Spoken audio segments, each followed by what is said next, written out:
I think it's time to check the mail. Vikings mailbag time.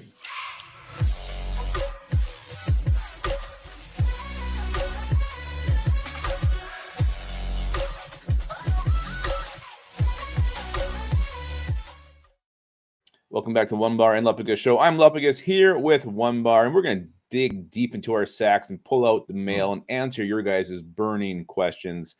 Before we do that, Onebar, you got something to say? Yeah, get your butt and hit that subscribe button. It feels so good. Sometimes I subscribe and unsubscribe. Many times throughout the day, it feels so good. So if you're watching, hit that sub button. Grab a lift bridge. Look at, I'm just completely decked out in lift bridge. You are just a corporate man today. Well done.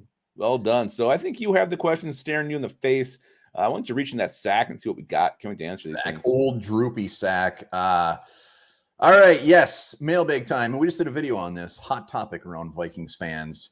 If Justin Jefferson reaches 2,000 yards and breaks Michael Thomas's reception record for a single season, he will have the greatest season of any wide receiver in history, one that will never be matched.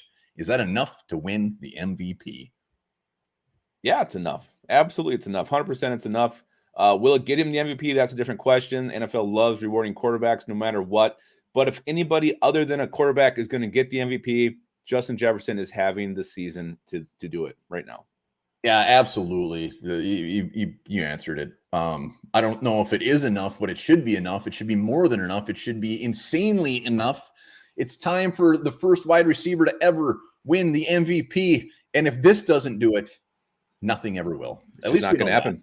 Yeah, it will never happen, ever. He'll need to change positions if he wants to win MVP, because if he does that and doesn't, it's ass, man.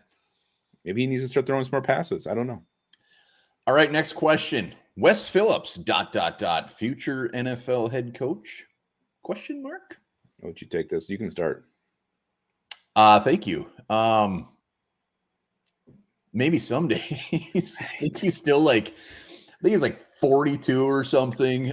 He's been in the league for a while. He's been a tight ends coach everywhere. Finally gets a chance and is under Kevin O'Connell, who's running the offense. But him being a young buck, being with the Rams, they look at these coaches who have been with successful coaches. If Kevin O'Connell puts together 2-3 really good seasons for the Vikings, he's going to be a hot name. There's no doubt about it. That's just how it goes. Yeah, his entire coaching staff will be a hot name. I don't know. I mean, Wes Phillips to me is like the Brad Childress when he was with Andy Reid. Andy Reid did all the offense. Brad Childress is the one with the title. He got the job with never actually having to call plays. That's what Kevin O'Connell did for the Rams. Wes Phillips doesn't call plays. I don't know how much he has in the design process. This is O'Connell's baby. But you said it, though. If they start, Vikings get the playoffs next 3 or 4 years, maybe win a championship or get the championship game, that's when other teams want to find the hot name, the next big guy. But I still feel like Wes Phillips isn't really in that sexy category. The guy I like as a future head coach is Matt Daniels. I think he's got the fire, the passion. I think he's got more of a leadership than I've seen from Wes Phillips so far.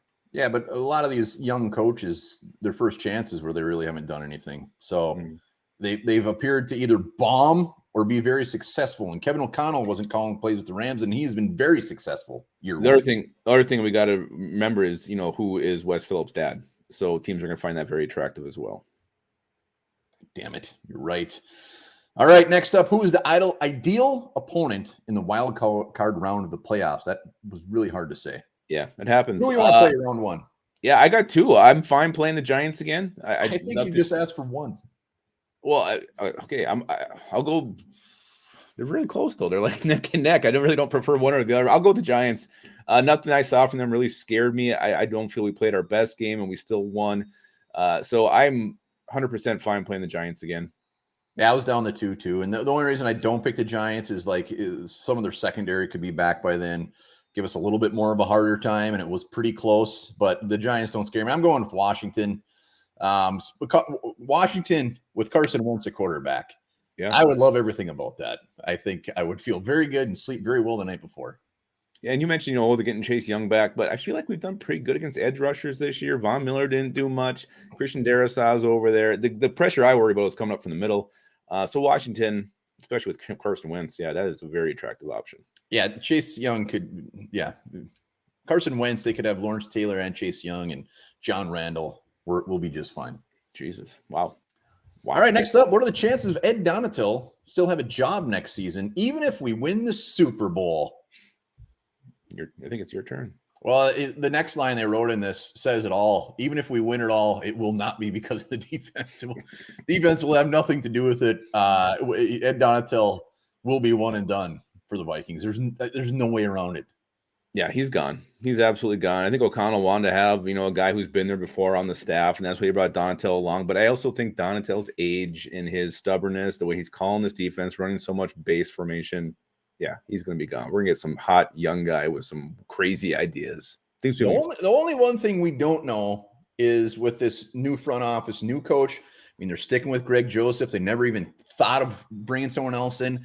Are they going to do the same with coaches? Are they going to let this kind of marinate a little bit, see what year two brings? We do not know that. Nobody does. We don't, but I just feel, especially too, how the Vikings, if they do lose in the playoffs, how do they lose? Are they getting rolled? Whoa, there's not. I'm just saying that could be factored into. So I think he's gone. I think he's gone, no matter what happens. All right, biggest draft need right now. Go. If we stay in the 3-4, I want that dominating 5-tech. I hate drafting these guys, these D tackles in college. You put it in the NFL. But, man, if we had a Chris Jones on this team on that front line, that would really get my parts going. Dingus. Yeah, I had defensive line for sure, but I'll mix it up. I'll go cornerback. There's a lot of good corners in this draft, especially when you get down to that 15 to 32. I mean, we'll be picking 32, obviously. But cornerback, you look at our depth chart, gross. Yeah, and who knows moving forward? Is PP going to be back, or is he finally going to hang him up? And there's really, Cam Dancer, can you rely on him? Even Andrew if he is Booth. healthy? I mean, we got some guys, Caleb Evans, but we need a stone cold number one.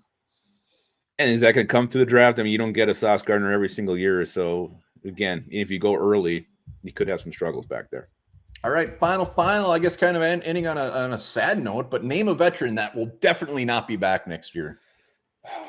You put the last one on me. I think there could be a handful of veterans not back next year. So I'm just going to pick one. I'm going Eric Kendricks. Kendricks, I think, is gonzo. I think they save like $10 million if they cut him. Love Kendricks, one of the best linebackers to ever play for the Vikings. Whether it's the defense, whether it's the coaching, this is not his season. If it's age, they got to move on. They got to get the space. So Eric Kendricks. Yeah, I'm going the same side of the ball. I'm going Harrison Smith, the hitman.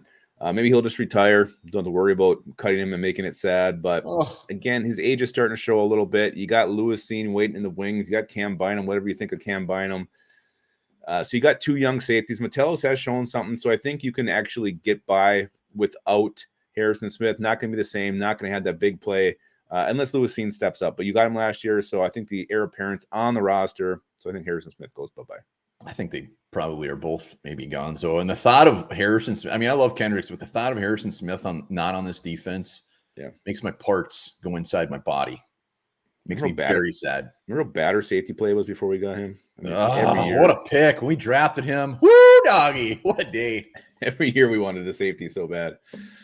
All right. All right, mailbag's empty. It's spilled on the floor. It's drying up already. Feels so light. All right. Thanks for sending the questions. Until next time, remember this. The opposite of deja vu is called jamais vu, when you know something that's happened before, but it seems unfamiliar.